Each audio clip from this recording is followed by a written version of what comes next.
le prolapsus des organes pelviens, c'est une condition qui est vraiment fréquente, qui peut vraiment impacter la qualité de vie de beaucoup de femmes, et pourtant, on en parle très très peu.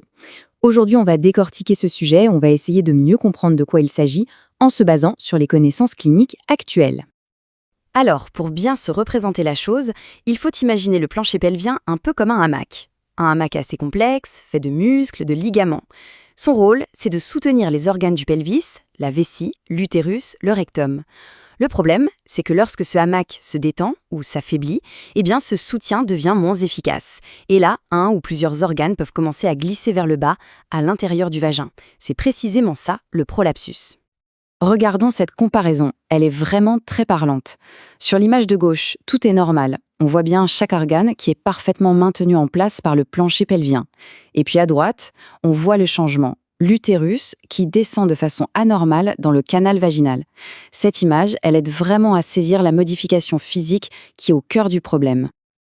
Ok, voici le programme pour les prochaines minutes. On va d'abord voir comment ça se manifeste, les signes et les symptômes. Ensuite, on explorera les différentes causes, puis on verra comment le diagnostic est posé avant de se pencher sur les traitements, qu'ils soient non chirurgicaux ou chirurgicaux. Allez, on entre dans le vif du sujet avec cette première partie. Concrètement, comment est-ce qu'on se rend compte d'un prolapsus?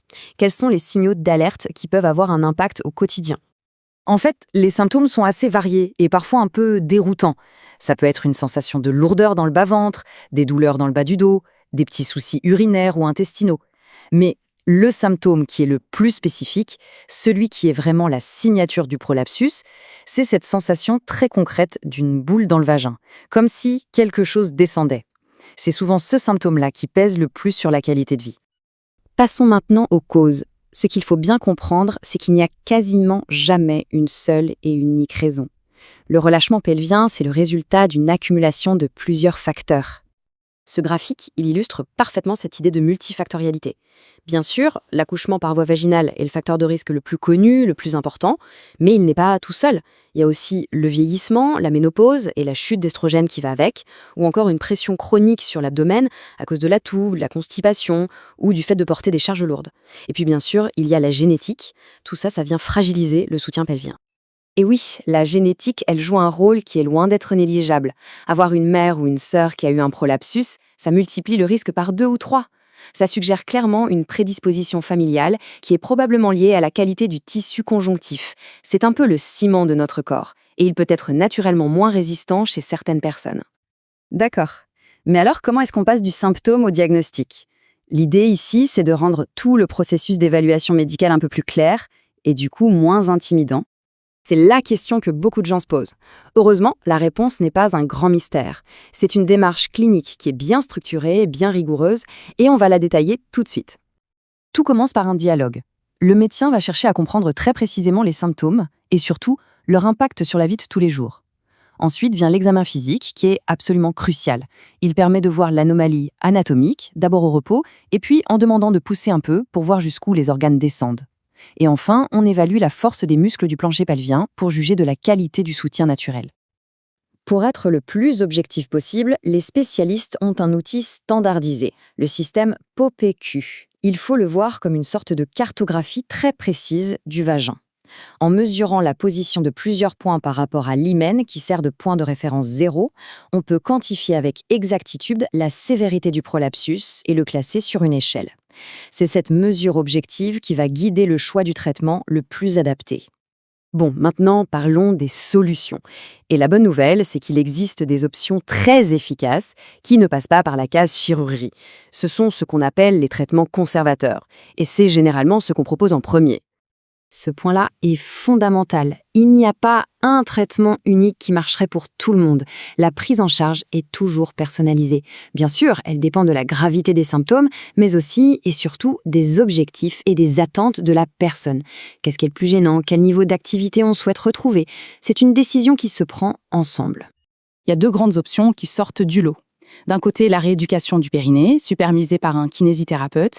Le but, c'est de renforcer les muscles de soutien. Ce n'est pas juste faire des exercices de Kegels, c'est vraiment apprendre à bien contracter et relâcher ses muscles. De l'autre côté, il y a les pessers. Ce sont des dispositifs, souvent silicone, qu'on insère dans le vagin pour soutenir mécaniquement les organes. L'avantage, c'est que c'est très efficace pour éviter la chirurgie. L'inconvénient, c'est qu'il faut trouver le bon et ça demande un suivi. Et voilà à quoi ça ressemble, ces fameux PSER. Comme on peut le voir, il y en a de toutes les formes, de toutes les tailles, des anneaux, des cubes.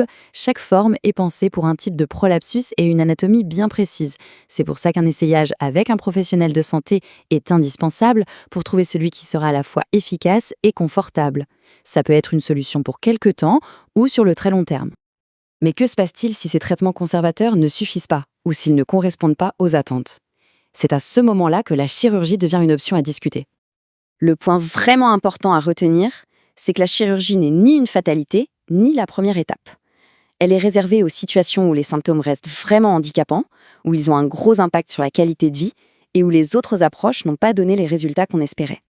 Sans entrer dans un jargon trop technique, le principe de la chirurgie est toujours le même.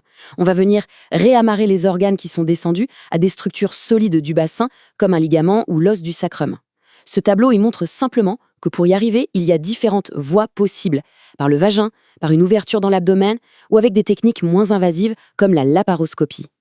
Justement, parmi les techniques modernes, on entend beaucoup parler de laparoscopie et de chirurgie assistée par robot. Ce que les études montrent aujourd'hui, c'est que pour la personne opérée, les résultats cliniques sont très similaires. Le choix entre les deux dépend souvent plus de l'équipement de l'hôpital et de l'expertise du chirurgien. L'important, c'est d'en discuter pour bien comprendre quelle est la meilleure approche dans son cas. Alors, si on devait résumer, le prolapsus, c'est fréquent et c'est multifactoriel, mais ce n'est absolument pas une fatalité. Il existe des solutions efficaces, personnalisées, qui vont de la rééducation jusqu'à la chirurgie. Mais la démarche la plus importante, la toute première, c'est de briser le tabou et d'oser en parler à un professionnel de santé. On termine sur cette question.